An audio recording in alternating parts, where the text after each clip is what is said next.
Help me reach 7,000 subscribers. Please like the video and share your thoughts in the comments. Your feedback helps make the content better. She asked if she could stay at Madison's place. Girls' night, gossip and face masks, she said, already half smiling like it was harmless. I was washing a skillet, steam fogging up my glasses. I nodded without thinking. We'd been married long enough that trust felt like a muscle memory, not a question. I wiped my hands and tossed her my spare key in a lazy arc. Have fun, I told her. Text me if you drink. I'll pick you up. She rolled her eyes. We're not 16, Evan. It's just a sleepover. You'll survive. I tend to. I answered, put the skillet back on the rack, and decided that was the end of it. If I'd known where that one casual nod was headed, I would have asked for my key back and gone to the gym instead. The next week she started staying late. First it was the nonprofit fundraiser meeting, then a coworker's birthday, then a networking happy hour that looked suspiciously like a photo from somewhere downtown with low lighting and polished glasses. When I raised an eyebrow, she got coy. What? You want an itinerary, she said. Do I need to clock in with you? I want the same thing you get, I replied. Clarity. She plugged in her phone and looked past me like I was a smudge on a mirror. You're doing the jealous dad thing. It's not a good look. That was the first time she used that word, jealous, as if asking for normal respect was possessive. I let it slide and took the trash out. The bin lid clapped shut like punctuation. I tried to convince myself I was reading shadows. 2 nights later, she came home after midnight, shoes in her hand like she didn't want the floor to know about them. I was at the kitchen table with paperwork from my construction firm, subcontracts, invoices, boring things that keep roofs on houses. She flinched seeing me awake. Traffic, she said, pointing vaguely toward the highway. There was an accident. It was gridlock. At 11:30 at night? I asked. She set her shoes down. You sound like a hall monitor. I'm tired. Can we not? We can. Tomorrow, though, we'll align calendars. I'm switching to early morning bids. Fewer unknowns. She made a face. Why does your schedule need to change? Because mine's the one I can control, I answered. And because if you're not home evenings, I'm not arranging my life around maybes. Her shoulders squared like I'd thrown something. So now you're punishing me? Not punishment. Adjustments, I told her, gathering my papers. Adults make them. She laughed under her breath. Right. You're the adult. I'm the kid with her girlfriends. I didn't say that, I said, and went to bed. I didn't sleep much. The word jealous ran laps around the room, tripping over itself. The following morning at the job site, my foreman Luis handed me a coffee. He's ex-military, sees nonsense faster than most. You look like you lost an argument with a spreadsheet, he said. Close, I said. Lost one with a calendar. He nodded. You can measure lumber. You can't measure patience. You can when it starts costing you. He sipped, then stopped paying. I stared at the cinder blocks stacked by the fence and heard what he meant. Don't finance your own disrespect. I made a rule that afternoon. Shared time would be scheduled, not improvised. If she wanted freedom, she could have it with clarity. I texted her. I won't be available past 9 unless we plan it. Early mornings at the yard. Let me know your schedule for this week. Dinners and anything late. She left it on read for 4 hours. When she finally replied, it was one line. I don't do time sheets for my husband. I put my phone face down and walked the perimeter. Initiative, not arguments. I called our bank and requested separate accounts for day-to-day spending, split cleanly. Bills and mortgage stayed automatic. Discretionary spending went to individual cards. I left a typed sheet on the fridge that night. Budget lanes, nothing dramatic, just adult settings. She came in at 7:30 smelling like floral lotion and a hint of bar kitchen. What's this? She asked, tapping the paper. New plan. Keeps noise down. You run your side. I run mine. Joint for essentials. Works for 2 grown people with moving parts. She squinted at the columns. You think money is the problem. I think clarity is the solution. And if I say no? I shrugged. Then you pay your way and I pay mine. That's the same end, just messier. She folded the paper in half, then in half again, as if she might make it disappear. You're trying to control me. You're free as the sky, I told her. You just won't do it on my fuel without a plan. She leaned against the counter. Madison's having another girls' night Friday. I'm going. Put it on the calendar, I said, tapping the magnet with the dry erase marker clipped to it. Write your return time. She snorted. You want me to sign in? Keep it simple. The marker isn't a shackle. She grabbed the marker, wrote Friday, Madison, out, and then drew a smiley face instead of a time. She spun the cap on with a little flourish. Cute, I said. Don't confuse cute for persuasive. She walked away. Don't confuse rules for respect. When Friday came, she left at 6. I kept my end quiet. I told Louise to move Monday's site meeting to Saturday morning at 7. That meant my Friday would wrap early. Freedom requires efficiency. Around 10, I sent her a "You good?" More for my log than for her. No reply. At midnight, nothing. At 1, a text. Fell asleep at Madison's. Don't wait up. I pictured the smiley face on the calendar and felt the same little flourish. Saturday morning, I was at the site before sunrise. My phone buzzed at 6:50. It was my younger sister, Erin, a school counselor whose voice could sand down concrete. You okay? She asked. I'm good. You don't sound it. She's staying out later. Says I'm policing. Are you? I changed finances and asked for times. Erin went quiet for a second. That's not policing. That's being a grown-up. Tell her that. She's not my project. But you are my brother. Your line has to be about respect, not clocking mileage. Same line, I said. Then draw it once. Not every night. She keeps moving it. You stop walking after it. I hear you, I said. I did. Simple math. When my wife woke up around 10 and texted good morning, I answered after I finished with the crew. Morning. I'm at work. Next week. List your late nights by Sunday night, please. She responded with a picture of a pastry and a "You're so intense, babe." It counted as the lightest apology I'd seen. I treated it like rain over asphalt, noticed, and kept driving. By the second week, patterns hardened. She started dropping phrases like, "Don't smother me," and "I need space to be myself." I asked, "Who are you around me?"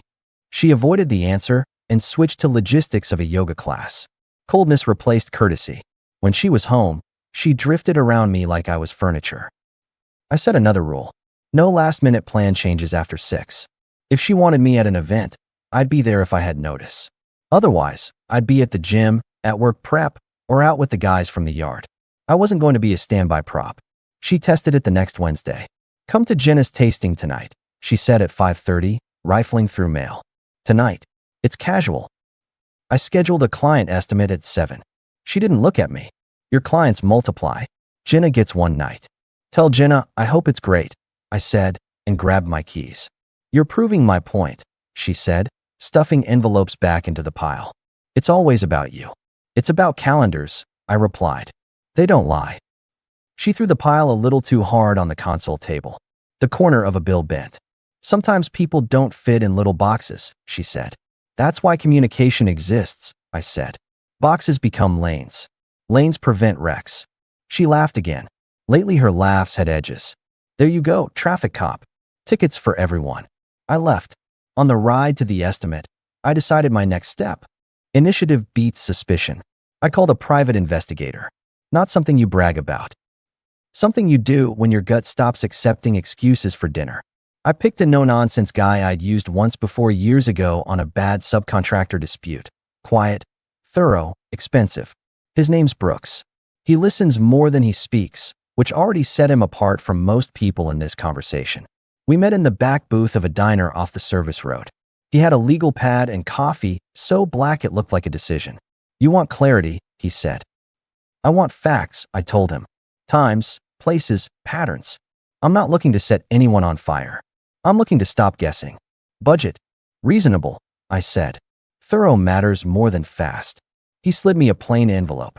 Retainer. I'll need her schedule, car make, known hangouts, friends' names. Discretion? Absolute, I answered. Back at home, my wife was extra warm, like she could smell a storm at sea. She made chicken and asked about my day.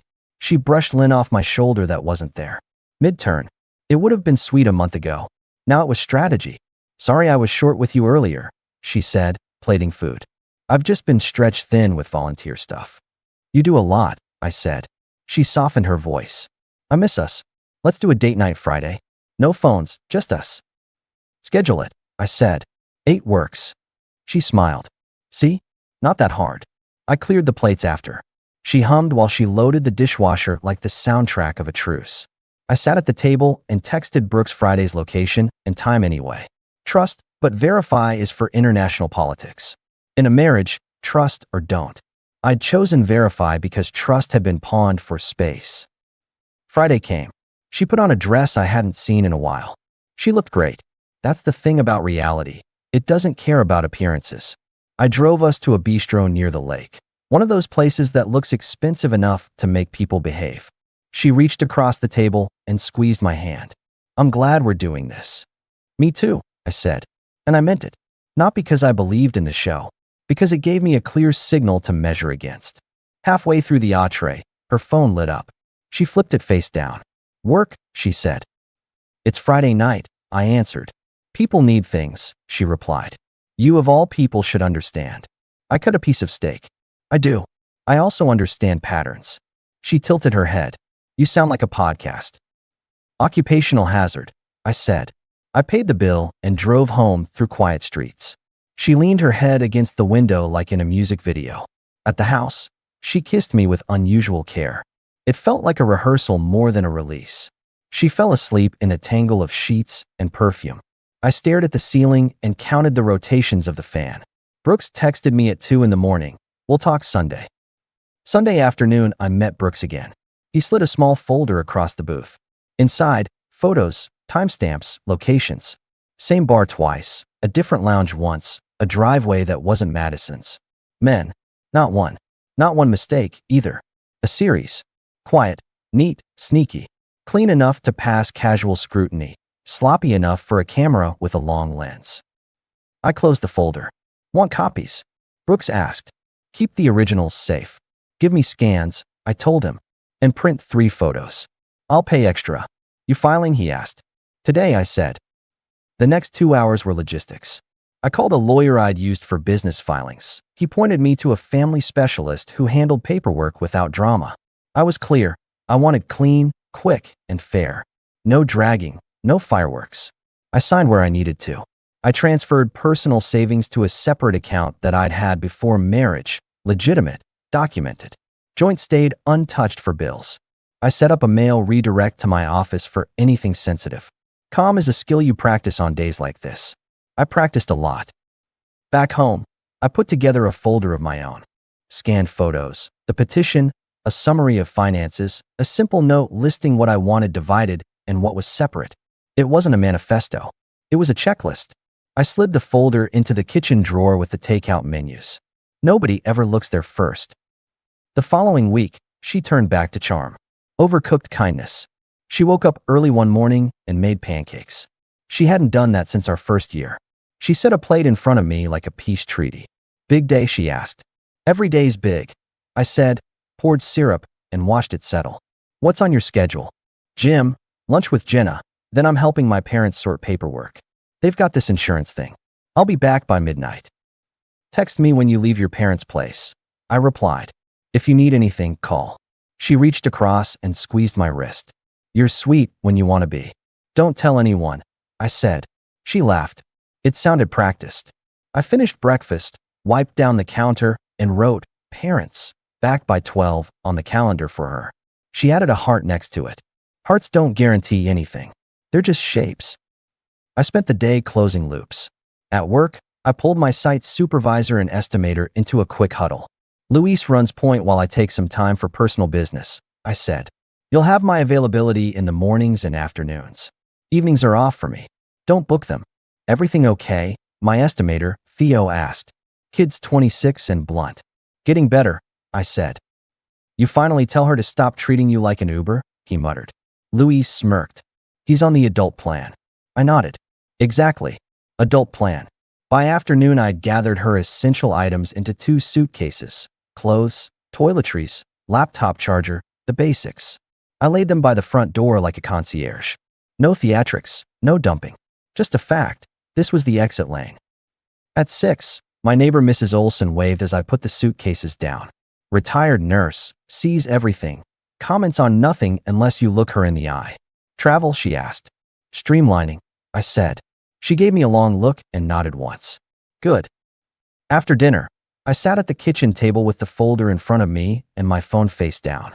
10 o'clock, no text. 11, nothing. At 11:30, a message, leaving soon. At midnight, silence. At 12:30, I poured a glass of water and waited. 1 o'clock, the lock turned. She stepped in like she lived in a commercial, hair smooth, perfume still crisp, purse swinging. And she smiled like I was a dog wagging at the door. "Hey," she said, sliding her shoes off. "Sorry, I ran into traffic. Just an hour. Those highways are a mess." I nodded at the clock. "Nothing terrible," I said, my voice steady.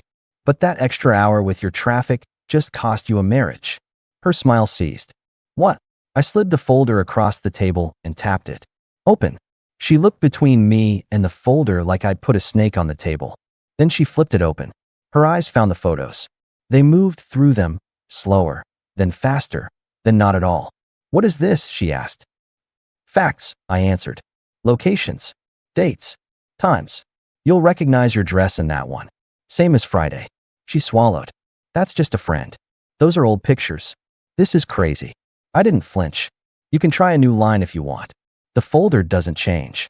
She put a hand to her face, then lowered it. "Evan, you're blowing up our life over a misunderstanding." "It's not a misunderstanding," I said. "It's a pattern, and I'm done financing it with my time, name, or house." She paged through the rest. She found the petition. Her breath hitched into a gasp, and then leveled out to a steady pantomime of shock. "You filed?" she asked. Quietly, cleanly. I attached proof. I also separated discretionary funds. "Bills are safe. You're packed."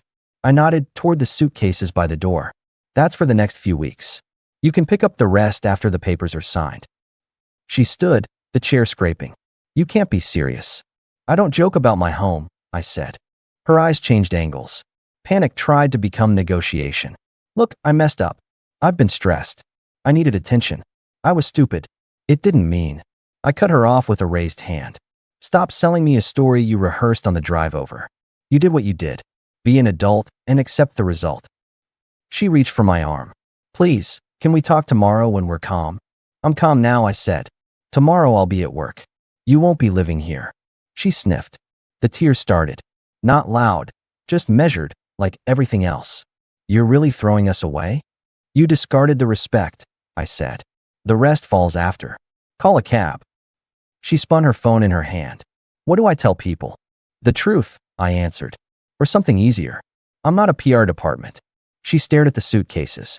"You pack my things," she said, like that was the crime. "Logistics," I said.